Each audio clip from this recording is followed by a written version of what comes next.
pleasure to get to meet you, and congratulations on opening the Berlin Film Festival. Tell us about the experience of being there yesterday with everybody. Oh, it's so exciting.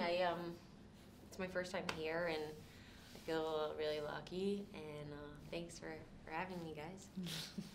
Pleasure. I mean, I'm not from Germany, but I'm sure German press Some are. people Everybody's happy to have you here.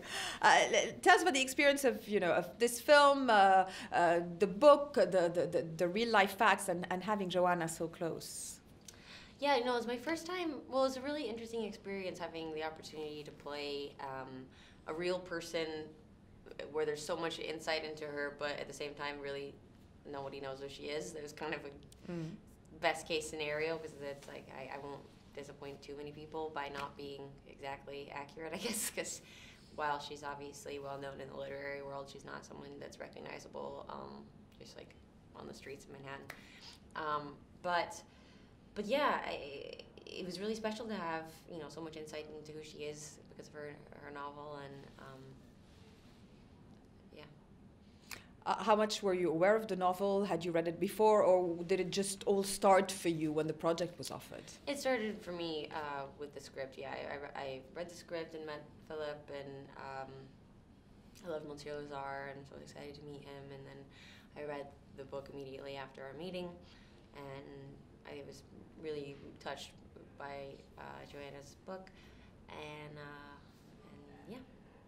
The movie, is it the right impression that the film is an homage to the literary world and, Sure. and the beauty of reading books?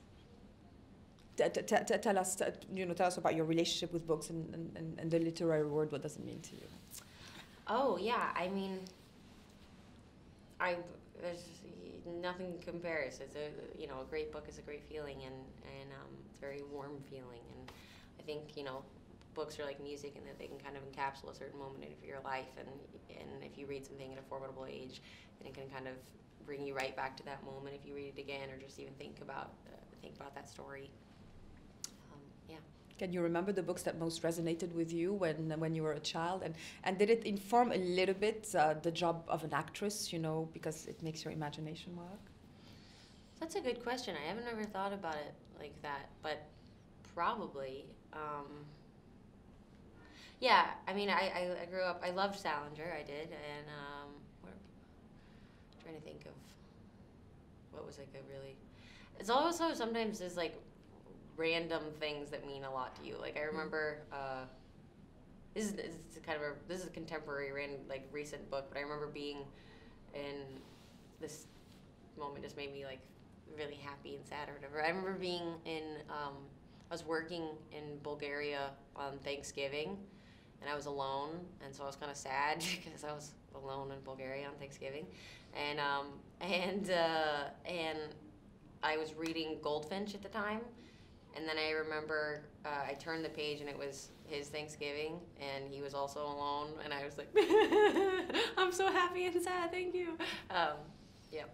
Yeah, this is what the magic of literature and movies is all about. Make people relate to. You feel like you've got comfort stories from this character, and like you're all close and connected to them. Yeah. Of course. Well, it's not the first time that you portray a real life character. Again, in Fosse Verdon, you did that as well. Mm-hmm. What are the challenges and positive sides of portraying a real life character? Is it because you have documentation about them, or it's daunting because they have really existed? Yeah. Playing Anne Eiking was daunting for me because I grew up dancing, and I was already a fan of hers and knew who she was, and within